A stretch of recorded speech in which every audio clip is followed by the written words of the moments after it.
The emergency alarm filled every corridor of the Velan Council building.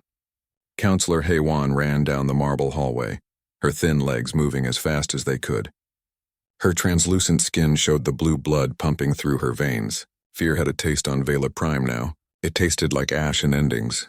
She burst into the command center. Screens covered every wall, each one showing the same horror. Red markers blinked across the star map. 17 colonies had gone silent. 17 worlds where millions of Velans lived and worked and raised their children, all gone quiet in less than 3 weeks. Ambassador Yuna stood by the main display. She was younger than HFY, barely past her first century. Her hands shook as she pointed at the screen. "They are getting closer," Yuna said. Her voice was steady, but HFY could hear the fear underneath. "The Chromath will reach our outer defense line in 4 days." The Chromath swarm. Even the name made HFY's stomach turn. They were not like any enemy the Velans had ever known. They were not a civilization. They were a plague. Living ships that moved through space, eating everything in their path. Planets, stations, entire fleets. Nothing stopped them. Nothing even slowed them down. Fleet Commander Tae Yang entered the room. His uniform was burnt at the edges. He had just returned from the front lines. "The defense fleet is broken," he said without greeting. "We lost 32 ships in the last battle. The weapons do nothing. We hit them with everything we have, and they just keep coming." HFY felt her legs weaken. She had lived for 300 years. She had seen the Velan Collective grow from 6 systems to 43. She had helped write treaties with 5 different species. She had believed that intelligence and diplomacy could solve any problem. She had been wrong. "We sent requests to the Galactic Council," Yuna said. "We begged for help. Do you know what they said?"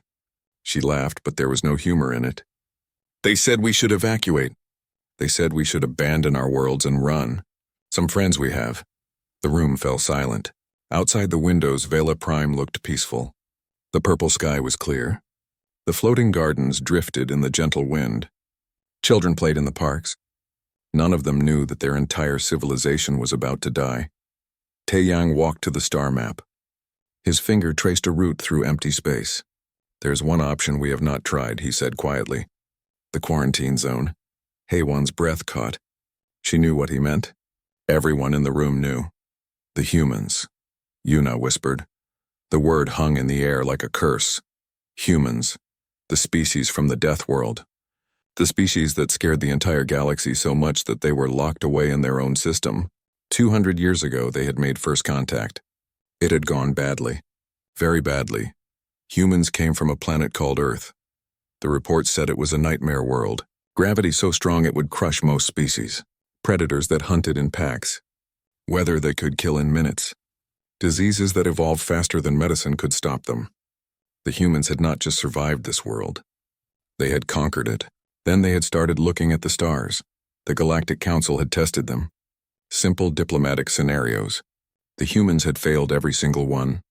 They were too aggressive, too territorial, too quick to violence. They saw threats everywhere because on their world, threats were everywhere.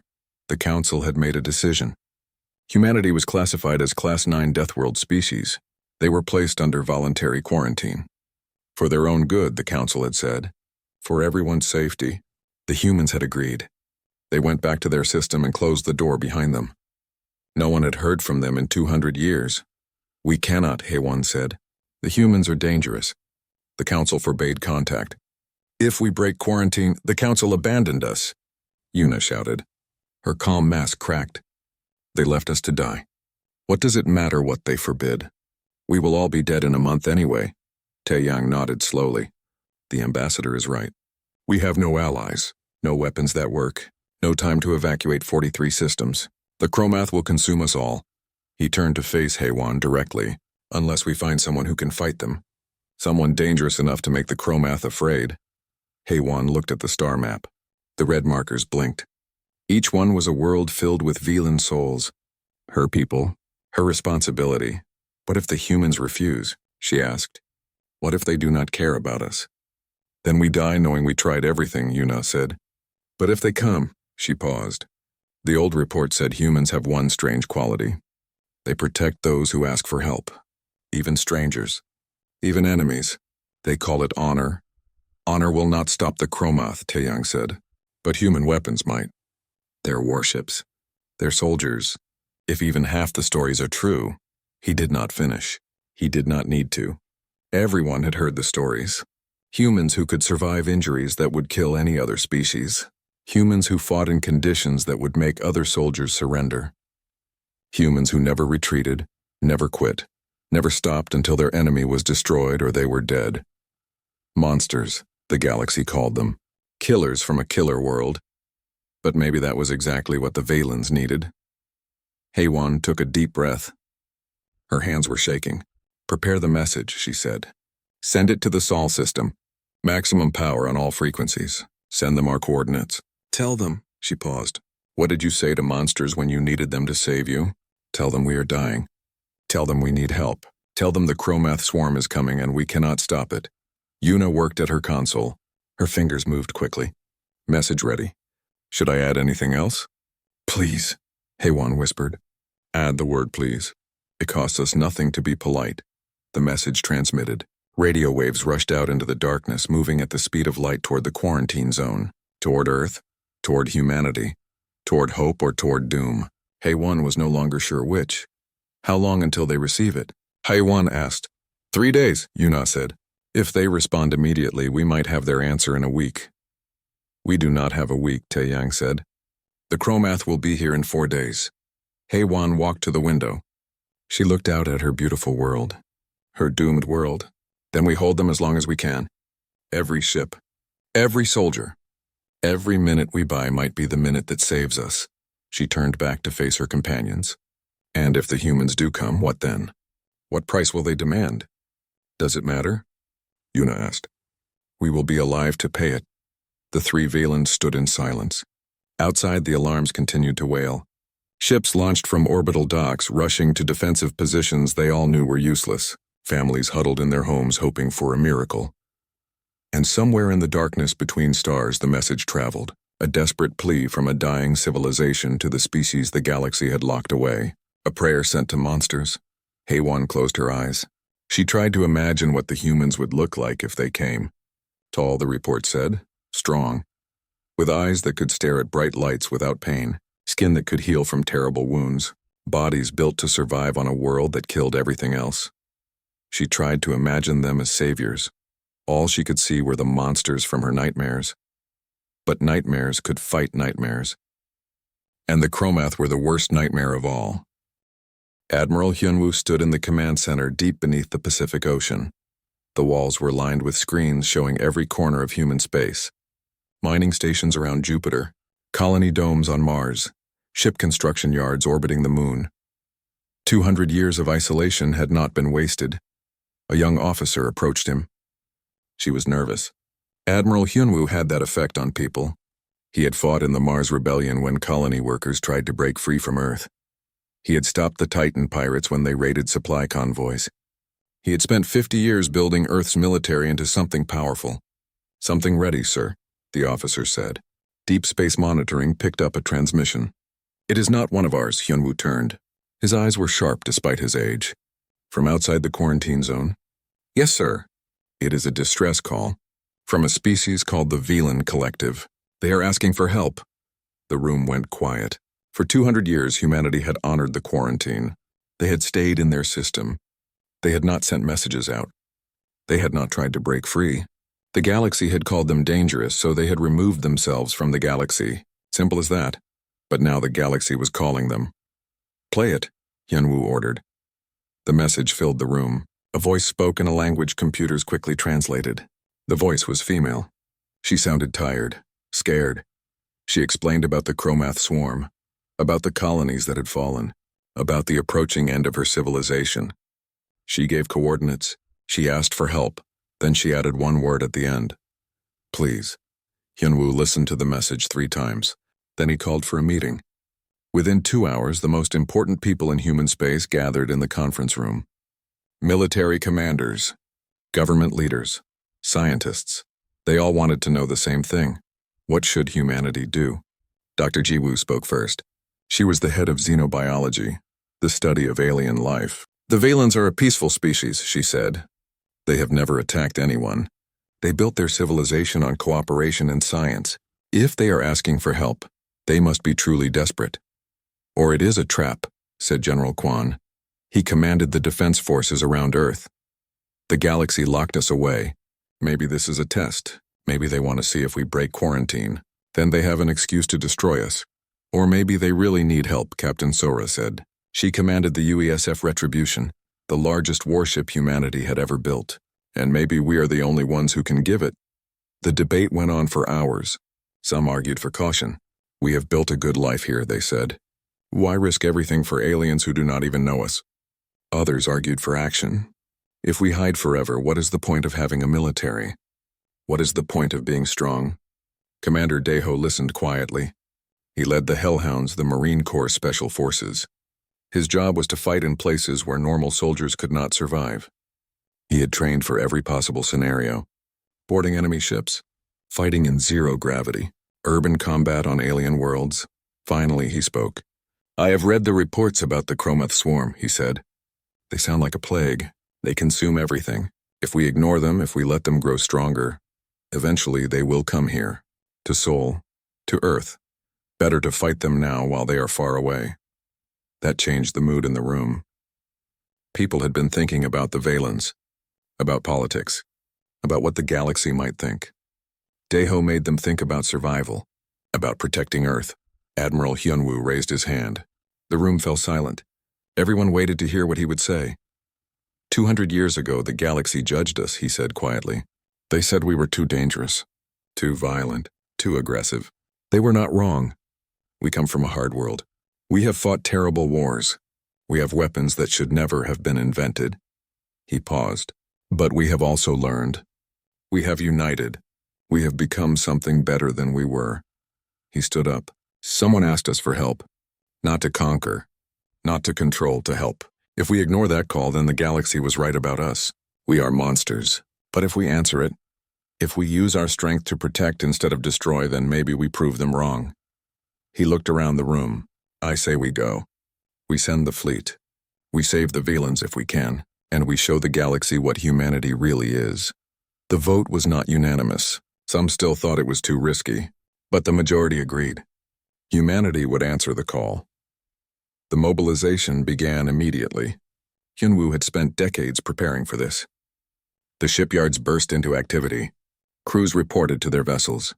Supply ships loaded weapons and food and spare parts. Captain Sora walked through the corridors of the Retribution.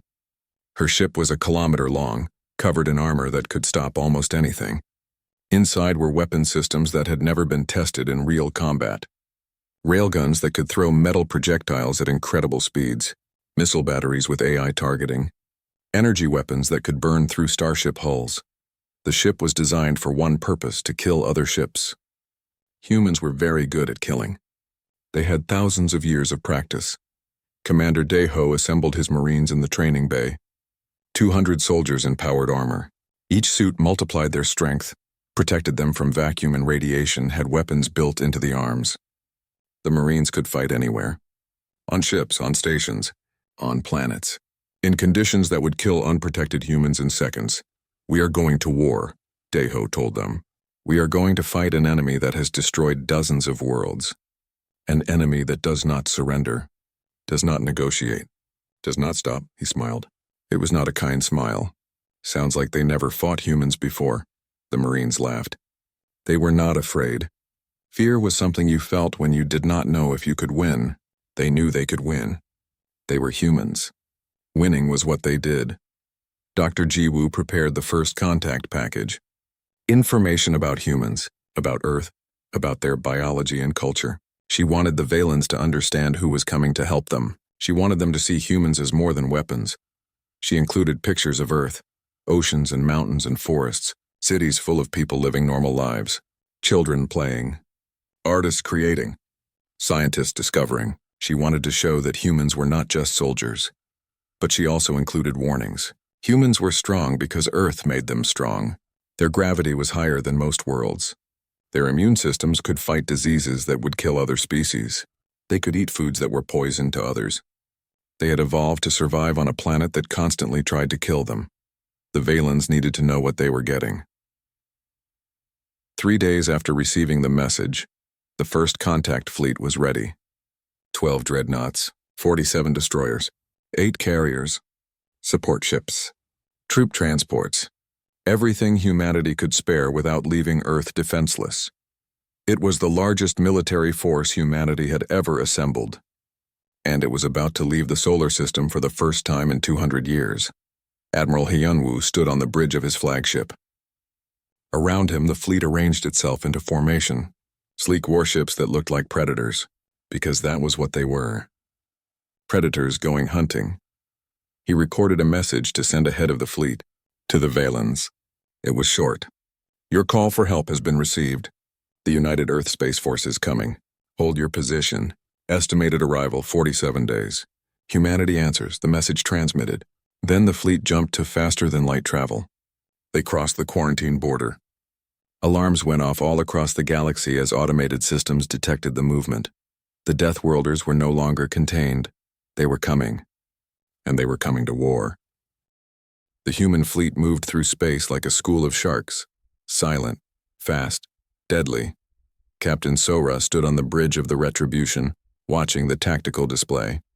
67 ships moving in perfect coordination. Every vessel knew its position.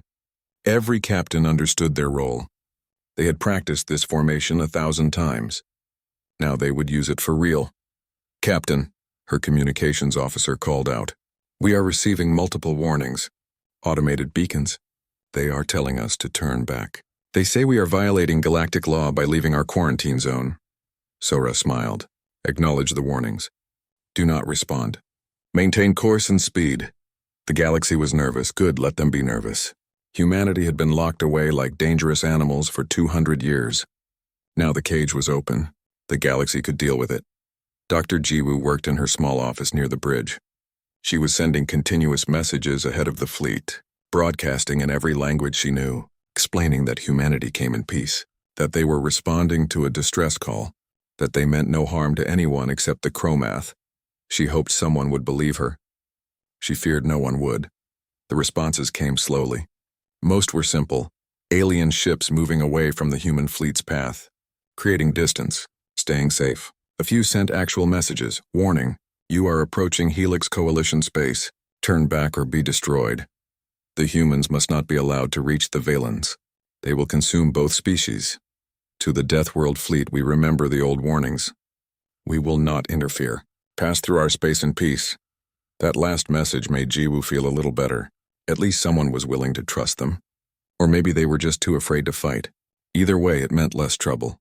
Down in the Marine barracks, Commander Daeho ran his soldiers through combat drills. Again and again, the Hellhounds practiced boarding actions.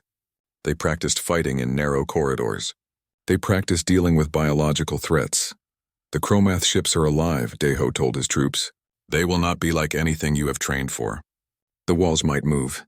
The floors might attack you. The air might be toxic. Your armor will protect you, but you need to stay sharp. Trust your training. Trust your squad. Trust your weapons. The Marines listened. They were ready. They had been ready their whole lives. Every human was descended from survivors. From people who fought saber-toothed cats and survived ice ages, and built civilizations in deserts and jungles. Fighting was in their blood. Surviving was their heritage. On the flagship, Admiral Hyunwoo received regular updates. The fleet was making good time. They would reach Valen space in 43 days. Maybe faster if they pushed the engines harder, but speed was not his biggest concern. Information was, what were they really flying into? How strong was the Chromath? How many ships did they have? What were their weaknesses? He called a meeting with his senior officers. We need to know more about this enemy, he said. Captain Sora, what do our sensors tell us? Long-range scans are picking up unusual readings from Valen space, Sora reported. High concentrations of organic compounds, gravitational anomalies, electromagnetic interference. Whatever the Chromath are, they are big, and there are a lot of them. Commander Daeho, Hyunwoo continued, are your Marines ready for anything? Always, sir. We have trained for every scenario. Hostile environments, biological weapons, close combat. My people can handle it. Dr. Jiwoo, have you had any contact with the Valens yet? Jiwoo shook her head. Not yet. I have sent multiple messages. No response. Either they are too busy fighting or they are afraid of us. Maybe both. Hyunwoo nodded slowly. He understood fear. Humans had been feared their entire history. By other tribes, by other nations, now by other species. Fear was a weapon, but it could also be a shield. Keep trying, he said. We need them to know we are coming. We need them to trust us, at least a little bit. The days passed. The fleet pushed deeper into space that no human had ever crossed. They saw wonders. Nebulae that glowed with strange colors, binary star systems, the ruins of ancient civilizations, but they also saw the emptiness, the silence, entire regions of space where no ships traveled, where stations were abandoned. The galaxy was bigger than humanity had imagined, and lonelier. On day 37, they crossed into what had been Velen territory. The change was immediate. Dead satellites drifted in orbit around lifeless planets. Debris fields marked where battles had been fought. And everywhere there was an awful smell. Even through filtered air systems, the crew could sense it. Death, decay, consumption. Captain, the sensor officer called out. I am detecting multiple large objects ahead. Distance 2 light hours. They are not moving like ships. They are drifting. But they are huge. Show me, Sora ordered. The main screen filled with images. The Chromath bioships. They looked like nothing humans had ever seen. Part asteroid, part organic growth, part nightmare. Massive things covered in what looked like armor made of bone and chitin. Protrusions that could be weapons or could be limbs. They did not look designed. They looked grown. How big? Sora asked. The largest one is approximately 5 kilometers long. Mass estimates suggest they are mostly solid. Dense organic material. 5 kilometers. The Retribution was 1 kilometer long and was the biggest thing humans had built. These things were 5 times that size, and there were dozens of them. Are they active? Sora asked. Sensors indicate life signs. Heat signatures. Electromagnetic activity? Yes, they are very much alive. Sora felt her pulse quicken, not from fear, from anticipation. This was what she had trained for. This was why the Retribution existed. To face impossible odds and win anyway. Alert the fleet, she said. Combat stations. All crews to ready status. Prepare all weapon systems, and someone get me a connection to Admiral Hyunwoo. Now. Minutes later, Hyunwoo's face appeared on her screen. His expression was calm. Always calm. That was what made him a good admiral. Nothing shook him. Report, he said simply. We have visual on the Chromath, sir. Multiple bioships. They are bigger than our projections. Much bigger. Can we take them? Sora thought about it. About the weapons her ship carried. About the training her crew had. About what humans could do when they had to. Yes, sir. We can take them. Good. Continue to advance. Make contact with the Velens if possible. I want to know exactly what we are dealing with before we engage. Understood, sir. The connection ended. Sora turned to her communications officer. Dr. Jiwoo's team. Tell them to broadcast a direct message to Vela Prime. Tell them humanity has arrived. Tell them we are here to help. And tell them to give us everything they know about these Chromath. Every detail. Every weakness, everything. The message went out. For long minutes there was no response. The fleet continued to advance. Getting closer to the Chromath. Getting closer to the Velen homeworld. Then the reply came. A voice, shaky but determined. Speaking translated Velen. This is Ambassador Yuna of the Velen Collective. We received your message. We cannot believe you came. We thought you would ignore us. We thought everyone would ignore us, she paused. When she spoke again, her voice was different, smaller, more afraid. You should not have come. The Chromath cannot be stopped. They have destroyed everything we sent against them. Your fleet will die here, just like ours did. We are sorry. We should not have called you. We should not have. Sora cut into the transmission. Ambassador, this is Captain Sora of the United Earth Space Force. You called for help. We are here to give it. Now stop apologizing and start helping us. We need tactical data, battle reports, everything you have on the Chromath. Can you do that? Silence. Then a different voice. Older, male. This is Fleet Commander Tae Yang. We will send you everything we have. But Captain, you need to understand. We hit them with every weapon we know. Nothing works. They adapt too fast. They heal too quickly. You are brave to come, but bravery will not save you. Sora smiled. It was not a pleasant smile. Commander, you hit them with Velen weapons. Now let them try human weapons. Send us your data, and watch what happens when Earth comes to war. The data from the Velens arrived in massive files. Battle reports, Sensor readings, tactical analyses. Dr. Ji Woo spent hours reviewing it all. What she read made her cold inside. The Chromath were worse than anyone had described. They were not just aggressive. They were perfect predators. Every ship they destroyed taught them something new. Every weapon used against them made them stronger. They absorbed technology. They adapted biology. They were evolution on fast forward. The Velans had tried energy weapons. The Chromath grew reflective armor. They tried kinetic weapons. The Chromath developed dense plating. They tried biological weapons.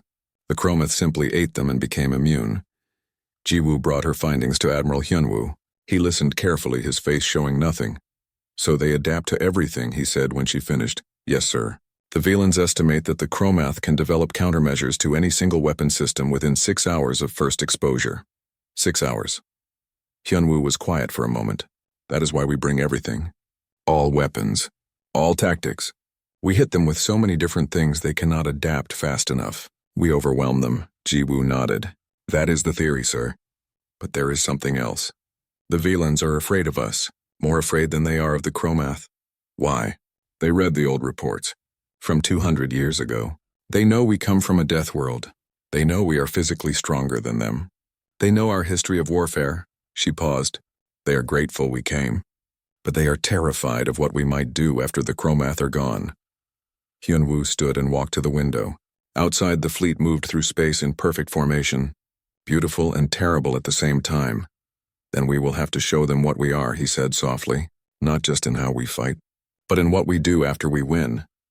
The fleet commander for the Velans requested a direct meeting. Hyunwoo agreed. The holographic conference room activated. The image of Fleet Commander Tae-yang appeared. He looked exhausted. His uniform was stained. His eyes had the look of someone who had seen too much death. Behind him, Counselor Hae-won and Ambassador Yuna stood watching. They looked even worse. These were people who had spent their lives believing in peace and cooperation. Now their world was ending. Admiral Hyunwoo, Tae-yang said. His voice was formal, careful. Thank you for responding to our call. We have sent you all our tactical data. I hope it helps. I wish I could tell you how to defeat the Chromath, but we have not found a way. Perhaps your weapons will work better than ours. Commander, Hyunwoo replied. I have reviewed your data. You fought bravely. You used your resources well. But you fought a defensive war. You tried to protect every world. Every station. Every ship. That is admirable, but it is also impossible. Tae-yang frowned. We could not abandon our people. We had to try to save them. Of course, Hyunwoo said. But humans learned something a long time ago. Sometimes the only way to protect what you love is to destroy what threatens it. Completely. Totally. Without mercy. The Velans looked at each other. They were beginning to understand. Counselor Hae-won stepped forward. Admiral, she said slowly, are you saying you do not intend to defend our worlds? You plan to attack the Chromath directly? That is exactly what I am saying. How many of your civilians remain on the outer colonies? None, Tae-yang said quietly. The Chromath consumed them all. Only Vela Prime still has a civilian population. 12 billion souls. Then we do not need to worry about collateral damage, Hyunwoo said. We can use our full arsenal. No restrictions. No holding back. Ambassador Yuna spoke up. Her voice shook. Full arsenal? What does that mean? Hyunwoo looked at her. His eyes were hard. It means we bring every weapon humanity has ever invented. Some of them should never be used. Some of them we swore we would never use again. But this is an extinction event. For you, and potentially for us if the Chromath are not stopped. So we will use everything. And when we are done, the Chromath will no longer exist. The silence in the room was absolute. The Velans stared at the human admiral.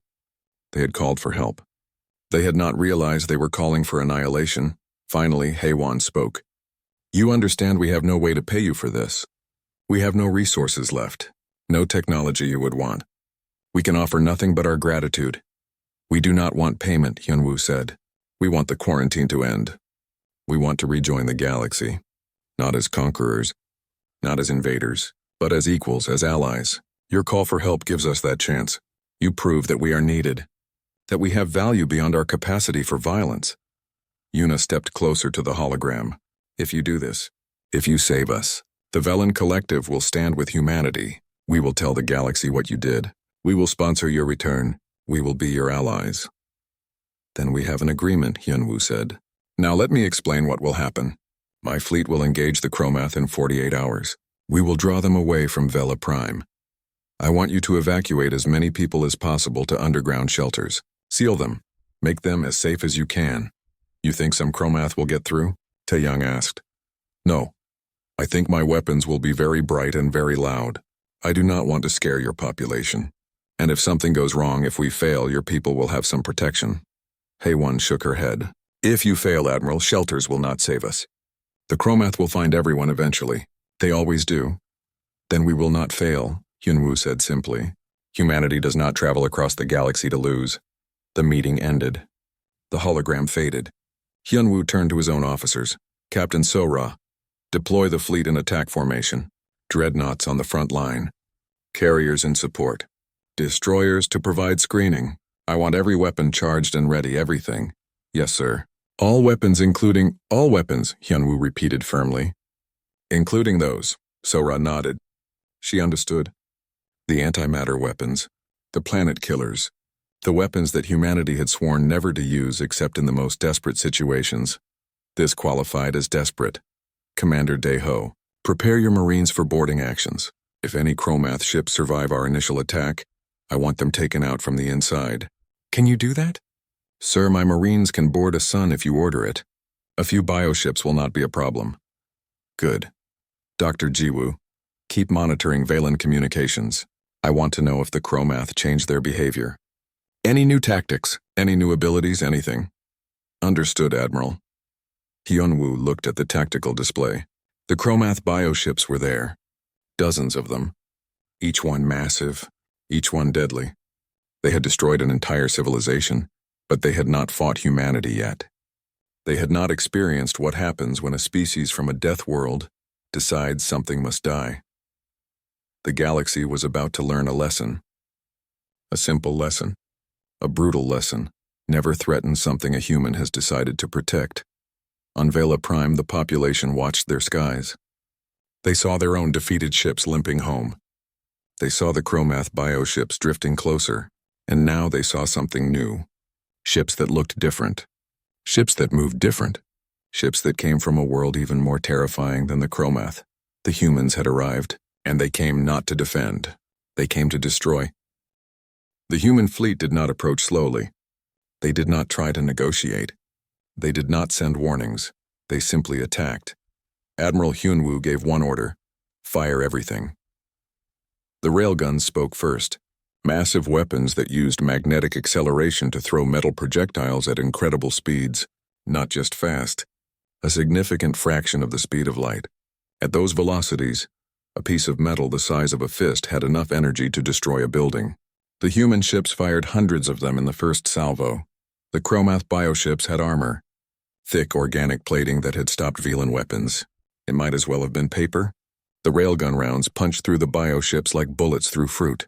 Explosions blossomed as the projectiles tore through vital systems. The Chromath reacted immediately. They launched swarms of smaller organisms, living missiles that had destroyed dozens of Velan ships. Thousands of them rushed toward the human fleet. The human point defense systems activated. Automated weapons tracked every incoming threat. Lasers, particle beams, small railguns. The system could target thousands of objects simultaneously and fired continuously. The Chromath missiles died by the hundreds, by the thousands. A few got through.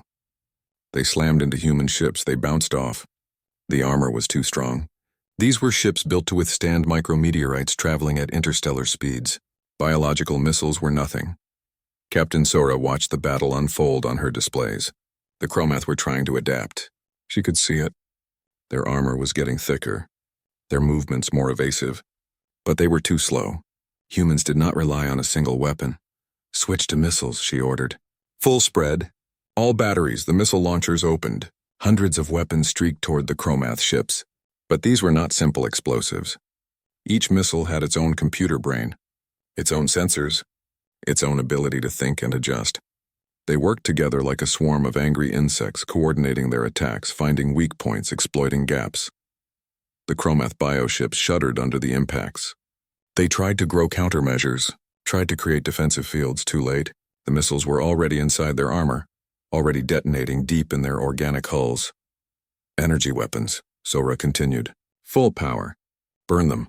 Laser batteries opened fire, not the weak civilian lasers used for cutting or communication. These were military-grade weapons designed to punch through armor and boil metal. The beams focused on the wounded bioships, cutting deep, cauterizing as they went. The Chromath could heal quickly, but not if you burned the wounds shut. The largest bioship changed tactics. It accelerated directly toward Vela Prime. If it could not win, it would complete its mission. It would consume the last Velan world. Commander Deho, Sora called out. That big one is making a run for the planet. Can you stop it? Through the communication system, Deho's voice came back. Calm, almost amused. Give me 5 minutes. The Hellhounds launched from their carrier. 200 Marines in powered armor. They flew through space using small rocket packs heading straight for the massive bioship. The Chromath tried to stop them. They released defensive organisms. The Marines shot them down. They created acid clouds. The Marine armor was sealed. They grew spines and blades from their hull. The Marines had plasma cutters, nothing stopped them. They were humans. Stopping was not in their nature. The Marines breached the bioship's hull in a dozen places. Inside was nightmare fuel, organic corridors that pulsed like veins, floors that tried to grab them, walls that secreted toxins, the Chromath itself, trying to fight back with antibodies and weapons grown from its own flesh. The Hellhounds moved through it all like they were on a training exercise. They had practiced in toxic environments, in zero gravity, in tight spaces. This was just another day at work. They fought through the bioship's defenses, pushing deeper, following their sensors toward the central core. Daiho reached it first, a massive pulsing organ that seemed to be the bioship's brain and heart combined. It was huge. It was alien. It was disgusting. Plant the charges, he ordered. His Marines placed explosive devices around the chamber. Lots of explosives. Enough to crack a small asteroid. Sometimes the simple solutions were the best. Charges set. All personnel evacuate. 30 seconds. The Hellhounds retreated, fighting their way back to the breach points. The bioship tried desperately to stop them, tried to seal the corridors, tried to crush them, tried everything. The Marines kept moving. They left the bioship the same way they entered it. Through violence, the explosives detonated. The massive bioship convulsed. Its hull ruptured in a dozen places. Internal organs spilled into space. It tried to heal, tried to adapt. But you cannot heal from your brain being destroyed. The bioship drifted, lifeless, a 5-kilometer corpse floating through space. Target eliminated, Deho reported, returning to carrier. That was fun. We should do it again. But the Chromath still had numbers. Dozens of bioships remained. They were learning, getting smarter, working together. They surrounded the human fleet, trying to overwhelm them from all sides. Admiral Hyunwoo watched the tactical display. He had hoped to avoid this, hoped that conventional weapons would be enough. But the Chromath were adapting too quickly. In another hour, they might develop defenses that actually worked. He could not allow that. All ships, he said quietly, deploy antimatter weapons. Maximum yield. Firing sequence Omega. There was a pause. Just a second. The weapons officers on every ship hesitated. Antimatter weapons were the ultimate taboo. The weapon that had nearly destroyed humanity during their worst wars. The weapon they had sworn never to use except in the most desperate circumstances. This qualified. Confirm order, Hyunwoo said. Deploy antimatter weapons. The dreadnoughts opened their main weapon bays. Inside each one was a missile. Not large, not impressive looking, but each one carried a payload of antimatter. Not much, just a few grams. That was all you needed. When matter met antimatter, they destroyed each other completely. All the mass converted directly into energy. E equals mc squared, and c squared is a very, very large number. 3 missiles launched. They flew toward the largest concentrations of Chromath bioships. The Chromath tried to stop them, tried to shoot them down. The missiles were too fast, too smart, too determined. They detonated in sequence. Space itself seemed to scream. The explosions were beyond anything the Chromath had experienced, beyond anything most species had ever witnessed. Pure energy release on a scale normally reserved for stars. The bioships closest to the detonations simply ceased to exist. Not destroyed, not damaged. They were converted into their component atoms and scattered across the system. Bioships farther away were caught in the blast waves. The energy tore through them. Their organic armor meant nothing. Their adaptive defenses meant nothing. You cannot adapt to that much energy. You just die. On Vela Prime, the population watched from their shelters. They saw 3 new suns appear in their sky. They saw their enemy, the unstoppable Chromath swarm, vanish in fire and light. They saw what humanity meant when they said they would solve the problem: total annihilation. When the energy dissipated, when sensors could see again, the tactical displays updated. The Chromath bioships were gone. All of them. 37 major vessels, hundreds of smaller organisms, an entire swarm that had consumed 17 worlds, erased from existence. Captain Sora ran multiple sensor sweeps, looking for survivors, looking for any sign of Chromath presence. She found nothing, not even debris. The antimatter weapons had been thorough. "Admiral," she reported, "all enemy contacts eliminated. No Chromath signatures detected in the system. They are gone. Completely gone." Hyunwoo nodded slowly. He felt tired. Old. Using those weapons always made him feel old. They were terrible things. Weapons that should not exist. But they did exist, because sometimes terrible things were necessary. "Open a channel to Vela Prime," he said. "Tell them it is over. Tell them they are safe. Tell them," he paused. "What did you tell people after you saved them by unleashing apocalypse?" "Tell them humanity kept its promise," the message went out. On Vela Prime, in the command center, Counselor Hei-Wan received it. She listened. Then she started crying, not from fear, not from grief, from relief, from joy, from the overwhelming realization that her people would survive. Ambassador Yuna put a hand on her shoulder. "They did it. The humans actually did it. They saved us." Fleet Commander Tae-Yang stared at the sensor readings, at the empty space where the Chromath had been. "They did not save us," he said quietly. "They annihilated our enemy. There is a difference, a very important difference." The 3 Valens looked at each other. They understood now. Understood what they had called. Understood what humanity really was. Not saviors. Not heroes. Not the peaceful neighbors the galaxy hoped for. They were the apex predators of a death world, and when you called them for help, they did not come to protect you. They came to destroy your enemies. Completely. Absolutely. Without mercy or hesitation. The galaxy had feared humanity for 200 years. After today, the galaxy would understand that fear was justified, and that sometimes, that fear was the only thing that could save you.